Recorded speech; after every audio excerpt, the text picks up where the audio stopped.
Wow, what a great episode. To have a 19-year-old entrepreneur get to $10,000 in a month.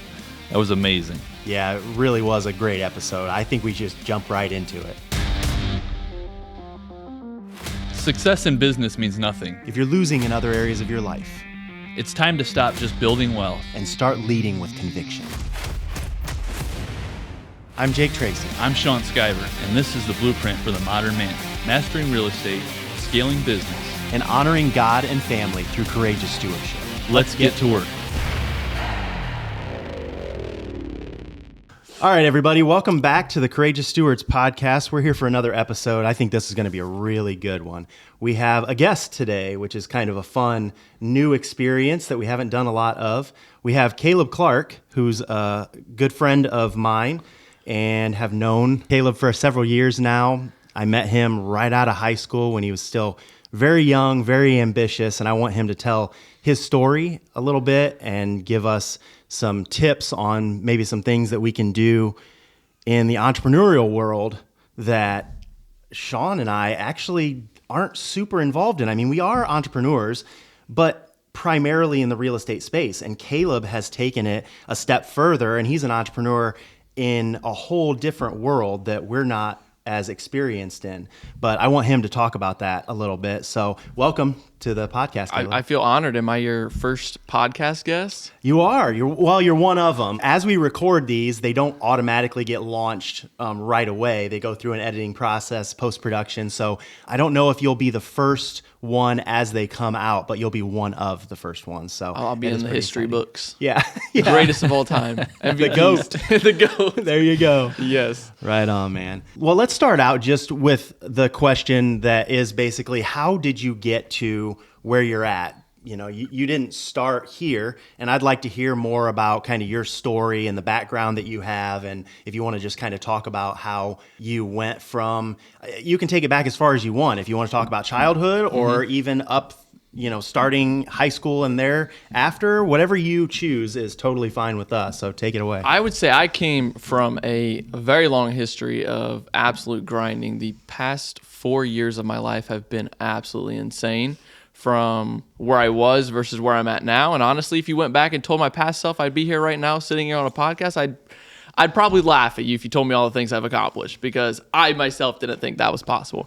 But I would say it probably started when I was younger. Obviously, I didn't grow up in a situation where I had a lot of money or finances or parents who knew anything about finances or could save money. Essentially, we were living paycheck to paycheck, and I witnessed that first experience.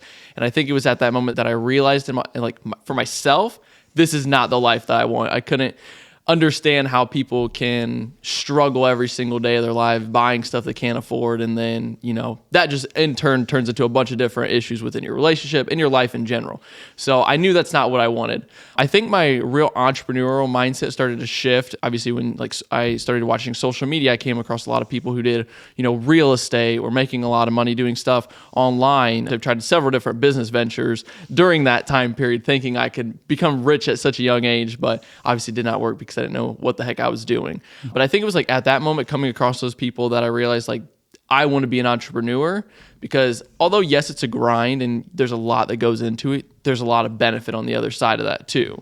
So I think it really started out when I started seeing a lot of real estate gurus. I was like, I don't know what real estate is, but I'd love to go down that route of trying to be, a real estate agent, kind of get my foot in that door. So it was at that moment that I'm like, oh, I could go do this, but at the same time, I was still starting my business doing pressure washing. But obviously before that, I was, I tried Airbnb arbitrage, or trying to reach out to you for that. I tried affiliate marketing. I tried reselling shoes, and all of them failed, of course. But it eventually led me to a service-based business doing pressure washing. And so I sold all my shoes that I used to resell and bought my pressure washing equipment, and essentially started like anybody else does. And you start going door to door and trying to get people to let you do jobs. Now, given I had no experience, so we're talking trying to do stuff on my house, going to the neighbor saying, hey, can I pressure wash your siding for some practice? And given they were nice neighbors and they let me. But it eventually turned into something bigger. And by the time I graduated, I was in a position where it was like you either give up what you've started and you can see that there's an opportunity for, or you go and be a real estate agent and make money that way. And I knew that there was other ways to get into real estate. I just didn't know how. So I kind of put that on hold for a while. It was always in the back of my head, like the money that I make, I eventually want to kind of try to find my way into real estate.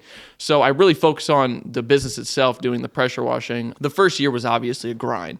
And I would say within the first 6 months of doing that business, I was out knocking doors for 10 to 12 hours a day just to get a bunch of no's and maybe one yes. And obviously it was because I was young. I didn't have a lot of experience. So you're knocking on somebody's door. They see this young kid and they're like, I don't want this guy pressure washing my house. He doesn't know what the heck he's doing.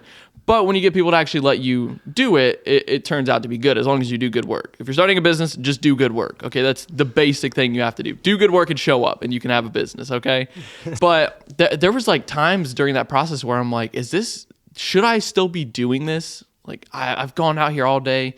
I'm getting a bunch of no's. Like, is it worth it? I asked that question so many times. And throughout the process, I kept doing it. I kept going. I kept pushing myself. And the funny thing is during this whole process, I was still working a job. So I would go out and try and, get jobs throughout that week. And then at like 4 p.m. when I had to go to work, I'd go to work till 10 and do the same thing over and over and over again. Eventually got to a point where I was getting reoccurring clients. I was getting more clientele to begin with. More people were getting to know me. And obviously, like I said, if you do good work, you show up, people are going to, recommend you. And I went into it with this business knowing that it could take a while. But if I just focus on those two things, of showing up and doing good work, it could tenfold in, a couple of years, which it eventually did. But eventually I got to a point where I would call into work and say, hey, can I just call in if I have time today? Because the pressure washing was taken off. And then eventually just got to the point where I'm like, I just couldn't show up because I had to choose. It was whether I wanted to continue with my business or whether or not I wanted to work at this job. And I knew I didn't want to stay there. It was actually at one point, because I was there for quite a while, they had sat me down in the office and said, hey, Kaleb, we would like you in the next couple of years to become a manager. You could be making $50,000 a year doing this, and you'd be full-time, you'd be on salary. And this is what I said to them. I said, respectfully, as much as I would like to, I know I'm going to be making more than that in the future, so I don't want to be a manager. And they were like, okay then. And most of them, they didn't, like, even one of the ladies that I worked with that knew I was doing this, I told her, I said, I want to make $30,000, or I think it was like $50,000 this year. This is like the middle of the year. That's how ambitious I was. I'm like, I want to make $50,000 this year. And she's like, Kaleb, let's be realistic. That's not a realistic number for somebody to make in a year. And I'm like, are you serious? And so I think I ended that year off with like $42,000 is what I generated. And it made me realize at that moment, like, it is possible. Yeah. And this is just like my first year doing this. And I'm like, I did this the first year? The first year. This is crazy.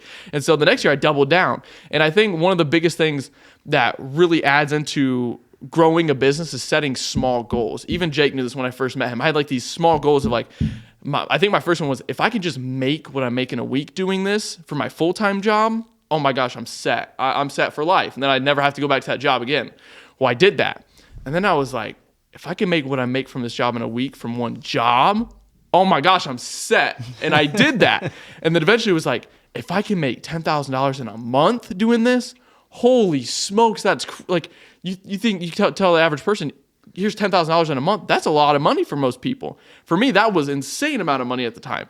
And then I hit that goal and I'm like, this is insane. I think the first time I ever hit that number, I had to like sit down and really look at that and be like, wow, this is actually possible. This really is possible. And so it was from there, I just kept stepping up that goal. And every single time I hit it. Obviously, it takes time and consistency, but if you work towards it every single day, you really do reach the goals that you're working towards. My first year doing the pressure washing, it was ideally just a pressure washing business to start out with. And then obviously around where I was at the time, there was not very many people that did it. So a lot of people wanted it done. But after like those first 3 to 4 months during the year, when everybody gets all their stuff done, it slowed down. And I'm like, well, I don't want to go back to my job. Like, I'm loving this right now. And so went online, one day I was just scrolling through TikTok and I came across a guy who did door-to-door for window washing. I never did door-to-door in my life. Like, literally have never talked to somebody and said, hey, I do window washing. I want to do your house. But I went out and did it. I sucked at it. I really did suck at it. It took me probably the first 6 months to really get to the point where I could show up to somebody's house with confidence and say, hey, I want to do your house. But eventually I started doing it. Turns out there was a demand for it, a pretty big demand. And now my business is almost majority window washing than it is pressure washing. So obviously really got good at the communication skills, the people skills, the door knocking. And now I'm to the point where I should have hired somebody a long time ago and just focus on that. But I really like the idea of like me being the owner, me being able to go to a job knowing that it's getting done right and not having these people worry about whether or not some guy's going to come there, and me not worry about whether or not my name's going to get slandered and my business is going to get crumbled because some guy shows up and does a terrible job. So I never really hired anybody. I would say it really worked out that first year. And then eventually wintertime came and I was like, what am I going to do during the wintertime? Now, I don't know if I really want to say this because this is kind of my bread and butter and not very many people around here do this, but I did something in the wintertime that was really successful and I told it to one other guy and now he copied it. So my lips are sealed right now. We'll just say I did plowing. That's not actually what I did, but we'll say I did that. But now in the wintertime, I am really busy, and what I do in the wintertime really is almost makes just as much in those couple of months as to what I do throughout the whole summertime. So it's really successful. But I ended up meeting Jake because during that process I had enough money and I'm like, I really want to get into real estate. Obviously I had money set aside, but I didn't have enough to go and put a down payment on a property, nor did I know enough to go and buy a property myself. So I had this idea of doing like an Airbnb arbitrage. For you listeners out there who don't know what that is, essentially what you do is you rent a house from somebody who owns it, and then you talk to that person to see if you can sublease that as an Airbnb. Obviously, it's very complicated because if you're a landlord, 9 times out of 10, you don't want something like that. But if somebody who does this has experience and it works, you could probably get away with it. But I had this idea. I'm like, I'm in a town that's got a college. People from all over, the states in Ohio, they come to this college. So I'm like, what if I can reach out to the people who own the college houses and see if he'll let me do like an Airbnb arbitrage thing with that? So my thought was like, if families come in, they want to visit kids, they're right there on campus. They don't got to drive, 20, 30 minutes from a town over to come and see their kids. So I reached out to him. Obviously, he said no. He's like, no, I'm not going to do that. However, he said, but there is a guy that I know, which is Jake, who does real estate. I think you should sit down with him, have a coffee with him, and talk to him. He can probably help you out with some of the things you're looking for. So I said, heck, what do I have to lose? So I reached out to him and I said, hey, I just talked to your friend. I was trying to do this, but obviously he said no. But he said to sit down and have coffee with you. I sat down and talked with Jake, and the first time I talked with him, he was in a position that I dreamed of essentially being down the road with the whole idea of real estate and having my time and the amount of money that was, coming in every month without as much work as what I was putting in. So I'm like, man, this guy really knows what he's doing, and somebody with that much experience in real estate, this would be a great person to have as a mentor to kind of push me down this road and, open my eyes to things I didn't know about. So one coffee session turned into 4 years of knowing him, getting coffee every week or every other week. So from that, I eventually was in a position where I bought my first property from him. Now, given I talked to him for the first 3 years about wanting to buy a property and all this and that, and I was too scared because I didn't want to jump into something that I didn't know about, and eventually got to a point where he was selling a property and he said, look, Kaleb, you've been talking to me for 3 years. You either buy this property or it's going to sell. I said, okay, let's do it. And so within 30 days, I owned a property. And now looking back at it, I wish I would have done it way sooner because it's not as complicated as I thought it was going to be. So let's pause there for just a second and talk this through a little bit. The thing that I keep hearing as a kind of a resounding symbol in the conversation, that you were decisive enough to just show up. Mm-hmm. Like, that's half the battle. Yeah. You just need to show up. Yeah. Take the time to do what you say you're going to do, show up and commit, and just continue to take one step at a time, working through complications, frustrations, confusion. You're going to have opportunity to quit time and time again. And entrepreneurs, more times than not, that are successful are those that just show up. They don't quit. They continue to step forward one step at a time, and another one, and eventually you are where you want to be. It doesn't happen overnight. There are several pieces to the puzzle that you kind of brought there that were like, you just had to commit and make a decision and show up, start. And from there, it grows to the next thing and the next thing. Now, you brought up the story about us meeting, and I remember it slightly differently than that. You actually called me. You did mention that you had spoken to one of my other colleagues that is in real estate as well. And you called me and asked, hey, would you be interested in allowing me to do an Airbnb arbitrage on one of your rental properties? And I said, no, not really. I don't really want to rent to somebody who's going to sublease out, as well. But I said, you know what? You sound ambitious. You sound like you have some vision. Let's go grab a coffee and just talk this thing through and see where you're at. And when we met, I saw myself in you at a very young age. You had a lot of the same ambitions that I had right out of high school. And I remember you telling me that you had been doing pressure washing for quite some time, even through part of high school, and you had another job and you were doing both at the same time, trying to juggle a job and a little side gig and go to school and all the things. You were a hustler. You were out there grinding.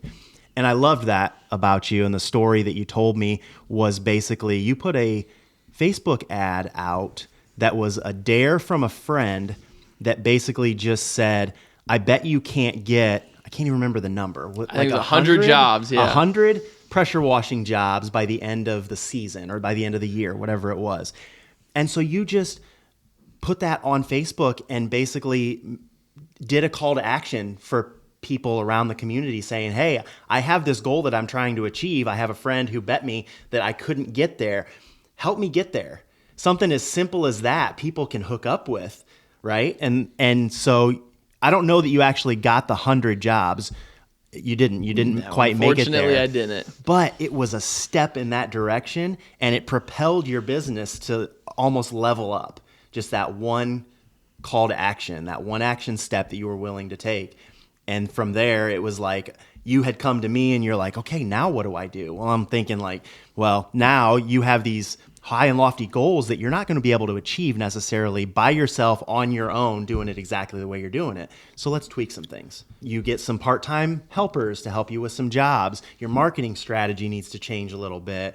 You need to adjust how many jobs you're doing in a day, what markets you're focusing on, different things that we talked through over a long period of time.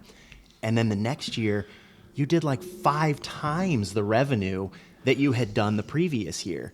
And it's just been an acceleration from there because you were willing to commit. Now, that has nothing really to do with the real estate side of things. We can talk more about that as we chat here a little bit more. But I just thought that that was very inspiring. Just there's not a lot of people your age that are willing to put themselves out there at such a young age and have that drive and resolve to go after something. It's almost like at that very young age when you're still in high school or just graduating, you have this, I don't know what I want to do, so I'm going to sit stagnant and do nothing mentality.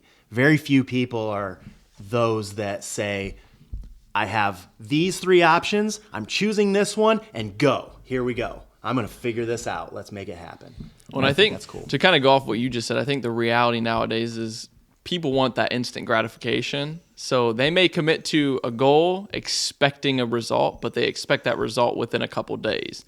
When in all reality, that result could take a couple years. And I don't think very many people realize that. Like when you're starting a business, you're not going to get a successful business overnight. You are going to have to bust your butt. It may be 2, 3, 4, 5 years before you start seeing the results you want. True. But it takes time. And most people, after the first couple of months, they give up. And they say, this isn't worth it. I'm not getting the results that I want. I'm done doing this. It doesn't work. Yep. The reality is, it does work. It just takes time. And you have to be committed to that time. Yep. Yep. We talk a lot about persistence and overcoming failure and pushing through. And so you've been an example of that. How many businesses did you start and try and fail at before you found this Probably one? like 4. So like 4. Yeah. 4 opportunities to stop. And given you just those kept other going. businesses, like for example, essentially it's a business where you promote other people's products and you get a commission from it. I started that, did that for a couple of weeks. I'm like, I'm not getting any sales from this. This doesn't work.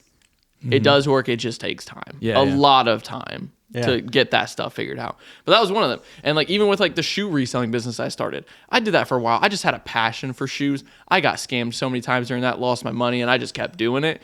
If anything, it cost me more money to continue doing that than I actually made from it. But I just had a passion for sneakers at the time and wanting to buy them, clean them up, and resell them. In fact, even some of my friends from high school found out I was doing it, and I would go to the person I'd buy the shoes from, I'd clean them up, and I'd sell them to my friends. Yeah. And I'd make a couple, $20, $30 off, and nothing crazy, but I just loved the passion of doing it. Eventually, I was like, this isn't sustainable at all. And so I had to deviate to something else. I think it's cool that because another skill you have that not many do is the self-awareness to know this isn't it and to cut ties. Let it go. Move on. This isn't working. Some people will force that thing until they are ruined, and you have the eye to just go, I'm trying this, love it, it's not working, and move on to the next thing. Because you've got to be flexible, and you've got to be able to pivot to be successful in business. So I saw this video recently that Alex Hormozy put out that talked about how it took him 10, I believe, don't quote me on this, but I believe it was 10 businesses before he found the right one. So the first 9 he failed miserably at. And the whole conversation that he goes through in that short that I was watching is basically the first 9 don't matter. The 10th one is the one that matters. Yeah, so That's true. the one everybody remembers. That's the one that gets you to the goal that you've set. It elevates you to the level of success that you desire. It's not about the first 9. It's only about the one. Yeah. So you have to continue. You recognize that there is a point at which you need to pivot, maybe. You're not going to be as successful as you would like to be maybe in this thing, and that can be a hobby, but it's not the career path that you need to head down. But then as you do things, you find out what works, what doesn't, where your goals are at, what you have to do to achieve those. And the first 9 things, or in your case, maybe the first 4 things, obviously did not work out the way that you thought they might. There's still things that you can have fun doing, but that 5th thing was the thing. Yeah. And it elevated you to the success level that you wanted to be at, and it's been off to the races ever since. we have that fear that those around us are going to attach to a mistake or a failure that we made. It's like they're gonna say something for a minute, they're gonna move on and forget about it tomorrow They don't morning. care about you. But when you get it and you find it and it's there, that's the one that they'll actually be, remembering and talking about. So you're young, right? So how old are you, Caleb? I just turned 22 a month ago. Just turned 22. I wanted to ask, how old were you when you had your first $10,000 month in your own business? I think the listeners would love to hear that. I think I was it had to have been 19 or 20. Because when I met you, I don't think I was doing 10,000. You had your first $10,000 month a couple of months after we met. Yeah. So you would have been 19. 19 Which years is crazy. old. That's awesome. That's so inspiring, man, Yeah. because it just shows you've just sat here and talked about failing over and over again, getting into the thing that worked, staying persistent, staying consistent, and being out there doing the work and doing it well. And you had a $10,000 month at 19 years old. Like, wow, that's incredible. Yeah. I tell you what, it was a grind though, because my next goal was $100,000 in a year. I almost killed myself doing that. I pushed that year ended, I hit that goal and I said, I'm never doing that again. That was ridiculous. And believe it or not, every year after that, I've consistently done, 6 figures in total revenue. That's not profit. Obviously, you got expenses for your business. You got to pay your taxes. Believe me, I get stabbed every year in the chest with taxes. It makes me want to cry. But given I still hit those goals of trying to create that amount of revenue, because for me, it's like once I hit that goal once, I'm like, how can I do this but make it way easier? And even this past year, I managed to do that goal. And it's again, this past year was more than the previous years. But the nice thing about this year is I've done less work, a fraction of the amount of work that I did the first time I was trying to hit $100,000 in a year. What was the trick? What was it that lowered your I think workload? just consistency, because as I was growing the business, like that year that I hit 100,000, I had 2 guys working with me for the summer. We were doing probably 3 or 4 jobs a day while I was door knocking. And even then I still had to go back and fix houses because these guys, they weren't as experienced as I was. So you get guys, you're hiring them, that they brush it, they don't do as good a job as you do. So then your clients are used to that good quality. So like, hey, Kale, like these aren't as good as what you do. So then you got to go back and fix it on top of already having a schedule that's booked. So Yeah. it was crazy, but I was doing 3, 4, 5 jobs a day. But when you go and you start doing that amount of work and you do good work every year after that, those same people come back to you. So every year it's been easier and easier. And like, in fact, this year alone was one of my most generated revenues. I did maybe 1 or 2 jobs a day, Monday through Friday, didn't knock a single door this year. And it was one of my best years ever. So it just goes to show that if you're consistent, you do good work and you create that reputation, people will reach out to you. Absolutely. It sounds to me like the thing that kind of changed for you was that you created systems.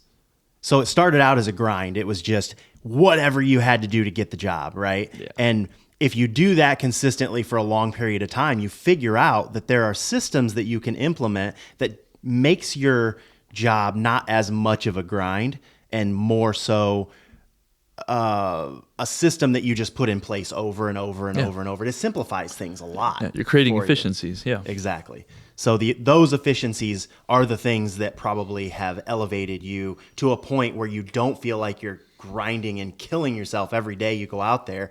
You just have a system in place. It's efficient. Now it's just boom, boom, boom, boom, boom. These are the things we do, and it's a success. Yeah, and believe it or not, like we're going into year 6 this year, and I am actually in the process of getting a location. Something that I could have done 3 or 4 years ago. In fact, I talked to one of the guys that I'm actually getting this location from about 3 years ago. And at the time, it was, to me, was a lot to rent per month. And I'm like, ooh, like I can't afford that right now. Now I'm more than happy to pay whatever he asks.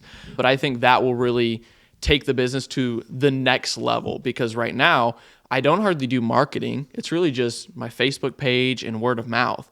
In fact, this year I just had a lady that called us during the holiday season, was like, hey, I got your door hanger, which is the first time we ever really did door hangers crazy. She was like, this is, I'm in Defiance. Is this something new? And I'm like, I've been in Defiance doing this for almost over 5 years now, and you've never heard of us? So I was like, oh man, there's a whole other set of people that still have no clue that we do this, that want these services done. Marketing is key, man. Yeah. So this year, I strategically sought out the spot to where within the first year, everybody in this town will have driven past it and know about us. And realistically, I don't really need to pay for the electric there. I don't need to pay for internet or water. I just really want it for a big billboard, to put our signs on, to have our vehicles sit out there so people can see it and start talking about, who is this guy? Oh, he does this. Oh my gosh, we need this around here. So I think that'll be a really big jump up from what we did this past year to what we're going to do this year. Yeah. Talk about some of the marketing strategies that you've done, maybe how you started marketing and some of the things that you've added or ideas that you've had, maybe some that work, some that don't. There was one season where obviously I'm 3 months of the year, I'm not really doing anything, because once winter's over and we're done with the stuff we're doing there, you have 3 months where you're not doing anything at all, because you can't do pressure wash, you can't do window washing, you can't do the other service that I do. And so I had actually taken a copywriting course, which if you don't know what that is, it's essentially if you see like you get in your email those ads from companies that are like, hey, save 10% off, do this. It's essentially learning that. I learned that and I implemented it into my own business. So one of the things that I learned while doing the copywriting course is when it comes to that, it's about catering to the emotional side of people. So one of the things with pressure washing, window washing is, as a homeowner, you don't want to go out there and sit in the hot sun, spend 3, 4, 5 days trying to pressure wash your house, get your windows washed. Nobody wants to do that. But if you're the guy who owns the business, you want to do that. And you want people who don't want to do that will hire you to do it. So when I was making my ads, I would essentially do something along the lines of, listen, like, as a homeowner, you shouldn't be sitting out in the sun trying to pressure wash your house when you could be sitting inside in the cool air-conditioned air, sitting back, relaxing, watching TV. I mean, if you had to choose as a homeowner, would I rather go out and do this myself or sit inside? You're going to sit inside if it's 90 or 100 degrees out. So I catered to that, and it really worked, because a lot of people were like, I really don't want to actually be out here doing this. This guy's prices are reasonable. He does good work. Heck yeah. So they'd reach out to me. They're like, hey, I saw your post on Facebook. Want you to come and, give us an estimate. And I give them an estimate, and they're like, wow, this is actually really reasonable. Come and do it. And then you do it. You do good work. And they're like, heck yeah, that was worth it. So there were a couple of times where I actually had such a good Facebook post that I turned it into an ad, and it generated even more people to come in and have me do that. So I think a lot of it is catering to the emotional side of people when you're having a service-based business, or if you're trying to sell a product, like something that's going to help somebody's life and make it easier for them. Yeah, you're solving a problem. And you're advertising, your storytelling in the ad. You're saying, look, this is not something you want to be doing. So you tell that story for them, paint that picture. They're even more on the side of, I really don't. So you get that emotional side of them set up and leveraged, and they go, I'm at least going to call this guy because he has the service I need, and you've painted that picture clearly for him. So that's a great strategy. Yeah. So this was basically on social media that you are referring to. You would create posts. From the reaction that you got on those posts, you would create an ad, like a paid ad, that would go out to an area, maybe, I don't know, you set a, what's it called? Demographic. You can you can pick your market space or market your circle area. So it spreads out. Yeah. So you would pick that, pay a certain amount of money, and it would market to that area. Yeah. So that's one strategy. And believe it or not, it's really not all that expensive. I think a lot of people think when you're like, oh, let's run a Facebook ad, they're like thinking hundreds or thousands of dollars. No, it's cheap. I would spend maybe $10, $20 for 5 days. If I get one job, that more than pays for that ad. Sure. So realistically, that's all you really got to get. And if you make a really good ad, you get more than just one job. Yep. So it really pays off. I did that. I think I did that for 1 year, and then I was to the point where I was like, I don't really need to do this anymore. So there was no need for it. And I also just noticed that it just was slowly not working. So I'm like, okay, now we need to deviate to something else. So. And you did some more rudimentary marketing strategies as well. Some things that maybe were door hangers and flyers. And I think I remember you talking to me about putting not flyers, but signs in people's yards as you would do a job. You'd ask them, could I put a sign in your yard for a couple of weeks to market and, pick up some jobs that way as well? Do you still do that? Or? I do. I always carry business cards on me, and I always keep yard signs in my car. I think the idea with that is you do multiple houses in a town, people are going to see that. If you're driving around, you see one sign that says Aquawash. You're like, okay, cool. You see another sign that says Aquawash. You're like, hey, I just saw that sign. You see 3 or 4 or 5, then you start thinking, who is this guy? Yeah. Why have I never heard of him? What does he do? Because he's on all these houses. Yeah. Maybe I should look him up. And then you look up Aquawash, you realize, oh my gosh, I've actually been wanting to get my house pressure washed, my windows washed. Let me call this guy.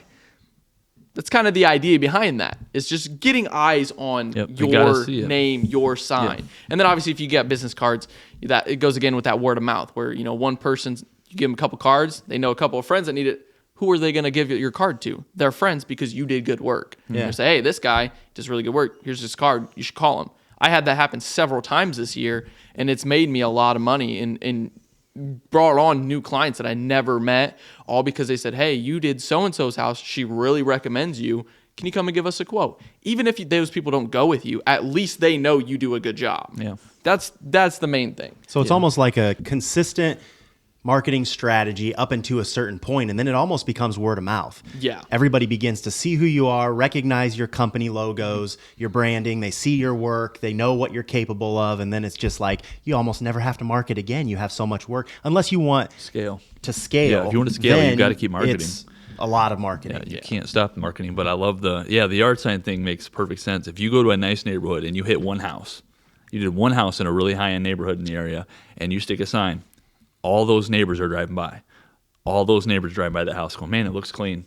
Mm-hmm. Then they look like, what's the sign say? That you guess who's getting a call. Yeah. That actually happened with me in one neighborhood in particular. Originally, that neighborhood, it started out with one guy. Mm-hmm. It was a guy I did window wash for. He said, hey, you're doing this? Come and give us a quote. We did it. His neighbor saw it, said, who did your house? We want that stuff done. She called me that same day, and I went and did her house. So I had 2 houses that year. The following year, when I did the same 2 houses, well, then a neighbor down the road said, I know her. We saw you did her house. Come and do ours. I said, okay. That's exactly. So exactly now I have 3.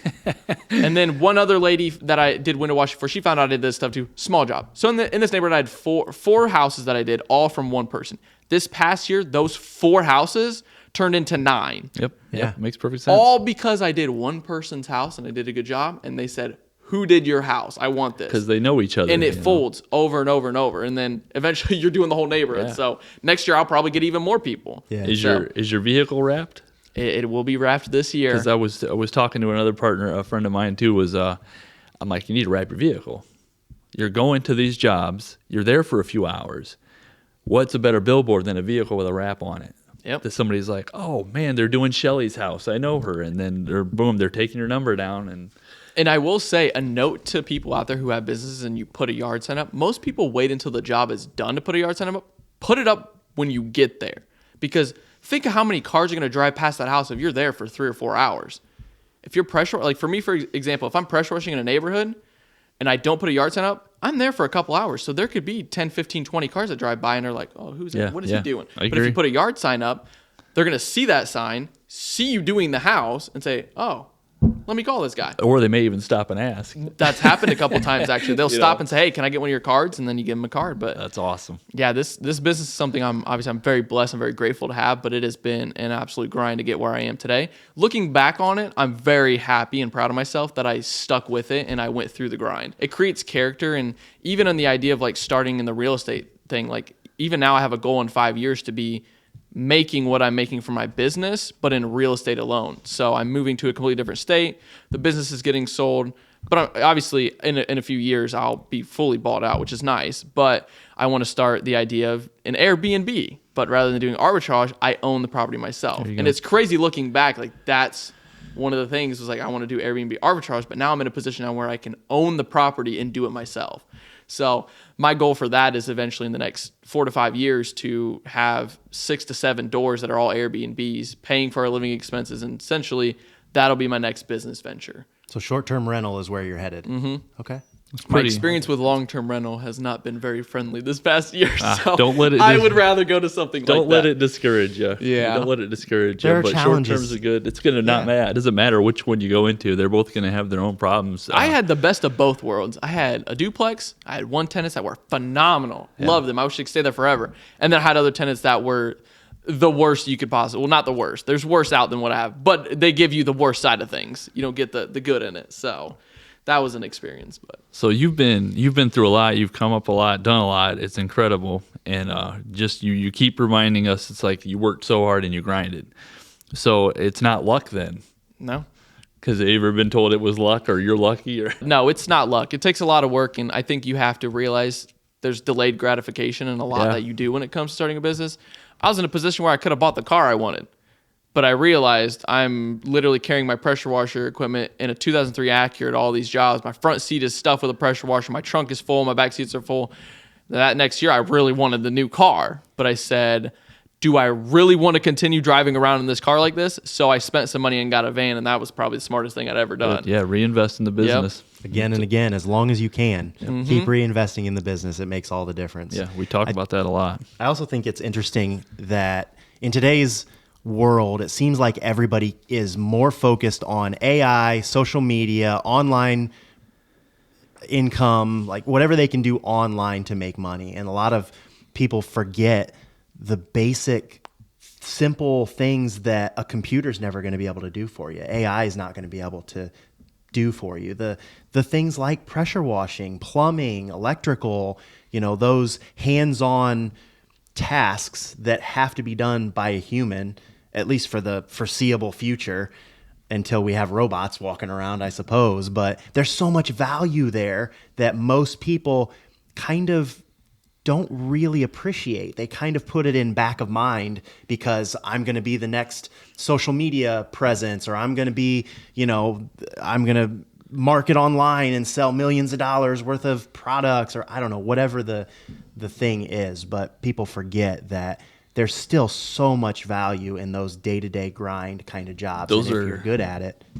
Those are the next thing. I mean, that's the market works in cycles, and we went from the generation of tech, computers, jobs, things like that, and all of a sudden the supply of available workers that know the hands-on work, like you're talking about, these jobs where you're going out and doing it physically, the supply for workers for those jobs has gone down tremendously. So now there's going to be such a high demand for that field. I think we're really going to see a swing even from some tech jobs, primarily where the pay is going to go up on those hands-on jobs, and they're going to be looking for people to go out and do those jobs. Yeah. So man, I think probably in the next 20, 30 years, I think service-based businesses will be like multi-six-figure, if not million-dollar businesses. Because like you think pressure washing, window washing, that's just one of them, right? You're always going to have a home. Everybody wants their home to look nice. Unless you do it yourself, you're going to hire somebody to do it. Same with plumbing, electric. Yep. If you want to have your house built to begin with, you got to hire contractors. So I always think service-based businesses are always going to be around, even when the AI and tech boom is continuing to go up. But I myself, I think, even when I move to a different state and I sell this business, part of me just wants to see if I can do it again and start it up, but do it differently, where I'm not doing all the work and I hire somebody to do it. Yep. Yeah. That's been in the back of my head for a couple of weeks now, just to really challenge myself to say, hey, you're selling this, now you're starting from zero. Can you do it again with all you know and make it easier? That's something it's kind of right there on the edge of whether or not I want to do that. So I might not. I'm really leaning towards the Airbnb thing, because the idea behind that is, yes, it's not just a service business, but it's not as demanding as what this one is, where you got to show up every day. You got to do all the work yourself. With an Airbnb business, eventually I can have systems in play to where if I want to go take a vacation for a month and I have my laptop with me, I could do that. And I still have income coming in. If I decide I want to go take a vacation for a month right now, if I don't have employees and I'm the only one doing it, I'm not making any money for a month. Yeah. So that's the difference between those two. So once you figure out how to improve your efficiencies to a point where you can hire and you don't have to be there, you want to get to the point where your business is run whether you're there or not. yes. That's the ultimate goal, you know. And maybe you're not there yet in your business, but now that you've seen the potential and the things that you just have to implement within your business, and then you don't have to be there all the time, you can probably do that again and again and again. And I think you will as you move to the new state and you're in the process of getting married. You're moving to a new state, right? A lot of new things that are going to happen here over the next probably year for you or so. You're selling the business here. Realistically, in like the next 4 or 5 months, because I have to be in the new state in the next 4 or 5 months, which means I have to have somebody who's taking over the business, which I am in the process of, and I have to have a house down there. So I'm like, realistically, I'm in a position where I got to figure it out. Yeah. So it's one of those situations where you jump in and you figure it out. And I'm now to the point where I'm used to that, where I've done it enough times where I'm like, all right, let's do it again. Let's go. It's funny how that I works. share that feeling. That was when I was working my engineering job and pushed into real estate to grow it to like leave my job. It was very much of that kind of attitude. I was right off day one. I'm like, this can't fail. That's why I'm in my office till 9:30 at night, and I'm up at 4:30 in the morning. Like, this can't fail. And but that helped propel what is now what I own today. So it's that's a really good mindset to have. Yeah. I want to shift here now that we've kind of talked through your experience, your background, all that kind of stuff. Can you give us maybe a book or a podcast or video, a quote, something that was kind of a turning point for you, something that you saw or heard? I know exactly the answer to that question. Now, believe it or not, in high school, I hated reading. Like, I only read it unless I had to and my grades depended on it, okay? Eventually, though, during my process of coming across these entrepreneur people, a lot of people kept mentioning the book Rich Dad, Poor Dad. And I was like, what is this book? So I looked it up online, did a little like PDF of the book, and I read it. And I liked it so much that I was reading it in a class, ignoring what my teacher had to say. Given I was still... Ironic. Note to all of you, I had good grades. I was an A/B student all through high school, okay? So I was ignoring what my teacher was saying, but I was reading a really good book in the meantime, okay? So I started reading that book, and it really shifted my mind to the different perspectives of like, you can choose to be an entrepreneur and be successful with that. But then you can also continue and just do the normal path that most people do, get a job and, work the 9 to 5, which there's nothing wrong with that. But I think through reading that book, I'm like, I don't really want that for myself. I don't want to have to be, tied down to a job that I have to show up to every day, that I have to work for somebody else, that I have to be approved of whether or not I can get a couple days off to go on a vacation with my family. And then also not knowing whether or not I'm going to have that job in a couple years and I could just be fired just like that. And there's nothing I could do about it. So point. I think the idea behind that was like, I don't really want that. For me, this is going to sound so weird being so young, but my time was what meant the most to me. Waking up when I wanted to wake up, having my own schedule, being able to take a day off if I wanted to take a day off and not worry about whether or not I have somebody call me, or if you don't show up, you're fired. I didn't want that. That book changed my mindset so much to the point where I even went to my dad and was like, you got to read this book. Like, just read it. And he was like, I don't need to read that. I know about money. And I'm like... I was just telling Jake. I'm like, I don't think you do. That was one of those situations where I'm like, that really frustrated me a lot. 'Cause I'm like, this could really change a lot. And even this past year, I really just kind of got into wanting to read more. And the most recent book that I read was The Richest Man in Babylon. And one of the main purposes of that book talks about how you work and work and work, and what most people do is they'll work and they spend their money on the nice things, the clothes, the shoes, the car, the house, and eventually they don't have anything to put aside to save. So then that's where you get in that situation where you're living paycheck to paycheck just to try to please other people, make them think that you have money. And in that book, it talks about living below your means, essentially living on what you absolutely need. You don't need the new shoes. You don't need to go out to dinner 10 times a week. You don't need the fast food. You don't need the nice cars. Get stuff that's paid off and live within your means. And then take the other 10th and put it aside. Eventually, you take that 1/10 every month. You have a full year's or whatever it is worth of your income that you can go and invest into something that should, if you make a smart investment, make you money while you're not working for it. You're talking about assets and liabilities. Assets, yes, essentially. But that's what I took from that book. And I was just always a good saver. I never really spent, but it's really opened my mind to now with the money that I have. Like, you should be investing that excess money that you have set aside into other stuff that can make you more money.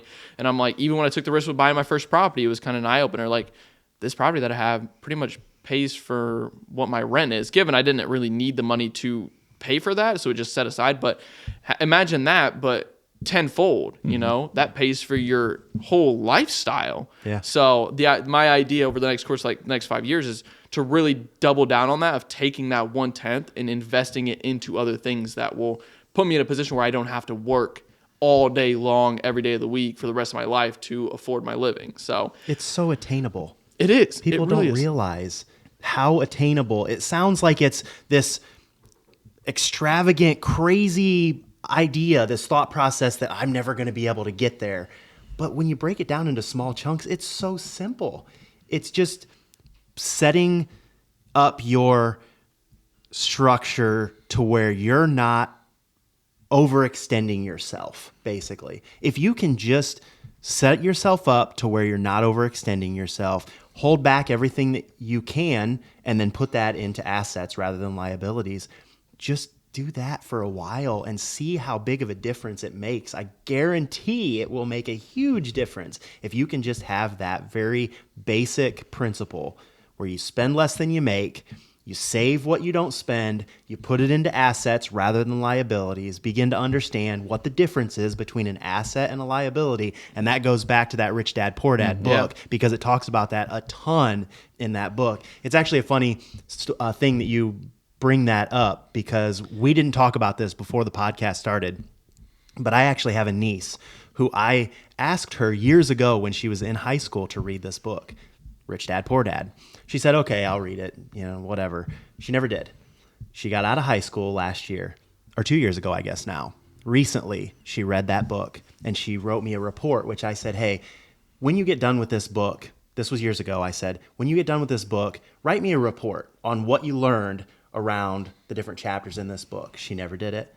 She just recently got it, read it, was blown away by it. She wrote a 54-page report that I'm still reading now on that book. That's longer than the book. She took every chapter. She broke every one of them down. She answered questions that were in the book. I mean, it was like light bulb, mind-blowing moment. I wish that she would have grabbed a hold of it a little bit sooner, but the fact that she did now, it just is a testament to the value you can find in that book. Both of those books that you just brought up, I've read both of them. I don't know if Sean has read The Richest Man in Babylon. I've read Rich Dad, Poor Dad. I haven't read that second That's one. a really good one as well. So there's a lot of books along those lines, but Rich Dad, Poor Dad is a really valuable mind shift kind of a book. Yeah. Well, and I think kind of going back to what you were saying about when you really break it down, it really is easy. But I think the reality is we live in a society where in education, you're not really taught that stuff. In fact, when I was in high school, I was so frustrated being there because my last year of high school, I'm sitting there taking a bunch of art classes and class I didn't need. I literally just needed my English credit to graduate. And I think that class ended at 11 a.m. and I spent the rest of my day in classes I had no desire to be in. So finally I went to the guidance counselor and I'm like, I'm here for this one class. I don't care about anything else that I'm taking. She was like, well, what would you like to have? And I'm like, I want a class that actually teaches me stuff I need to know for the real world. How to invest, what a credit is. Because you graduate and most people think credit is free money and then they screw themselves. How to buy a house, how to save your money, things that are, assets and liabilities. And they don't teach that stuff nowadays. No. Given they eventually brought that class to my school after I left. Sure. And it was frustrating that they didn't do it while I was there. But it was an eye opener that it's like the reality is they don't teach that stuff to people. If you don't know, if you're not in an already rich family who has money, or somebody in this instance who is educated enough, has gone through the experience to learn it, to teach it to their kids, these kids aren't going to know that. That's why we have so many people that go to college and they're in hundreds of thousands of dollars in debt. They're in credit card debt. They're buying homes they can't afford, and they're spending the rest of their life doing the 9-to-5, in quotes, the rat race, trying to pay for stuff because they were never taught proper financial education. And it genuinely frustrates me because when I started, getting into this entrepreneur side of things, they were teaching and talking about this stuff. And I'm like, what are these guys talking about? They don't even teach this in school. And then the more you realize, these guys are the smart ones. Yeah. They know what the heck they're talking about. My English class, I was being taught about Old English. My entire Senior year, I learned about Old English. Never once have I used that in my real world experience. Oh, that's valuable stuff. The school systems are, that's all on purpose. I know. That's all on Talk purpose. about that, Sean. Yeah. The school system is designed, basically, if you can picture it, it's designed to make W-2 employees. Yep. It's a W-2 employee factory. That's what the school system is. So they make these kids go sit in classes, rigid, listen to the stuff. If you mess up on a test, you fail. You can't work together because that's cheating. And you get in real life, failing is just a missed opportunity. You got to learn to do better next time. And collaboration is key to success. They're interchangeable. So they get you to sit down at these desks. They wait for that alarm to go off, right, for breaks. They're training you. What's at your work when you get a break sometimes? An alarm. There's a buzzer. It's just designed. Lunch break. And then time out of school is permission. Yes, you can have it. You're literally trained to seamlessly integrate into a day job without even thinking about it. They're just starting to teach like comprehensive financial courses now, but they're still never going to talk about assets, liabilities, entrepreneurship to the degree in which it needs to be taught because that's what they want. When I think, like, obviously I could go deep into that stuff because I look at all that stuff. I know where that all originated from. You look into, the Rockefellers and stuff like that. Right.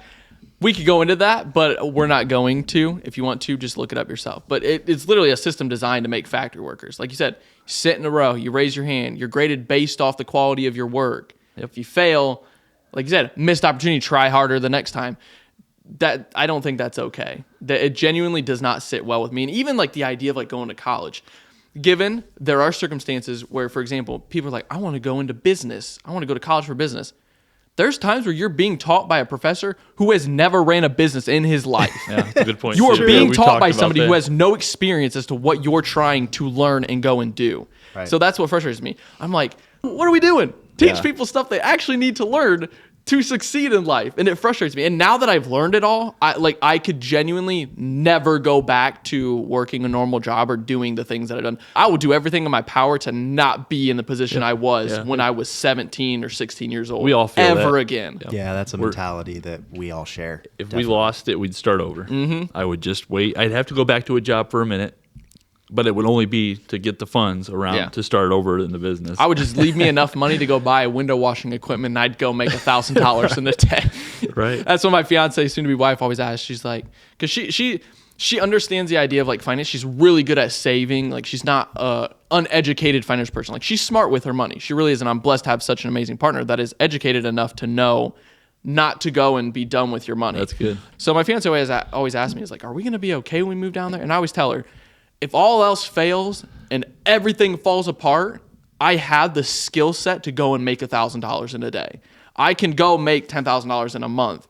So realistically, we will always be fine. Yeah, you'll never go back to where you were. I would never go back. And if I even told her, I'm like, if we're in a position and the Airbnb thing isn't making as much as what I want to, I'll just go back and do the things I'm doing until it does. Yeah.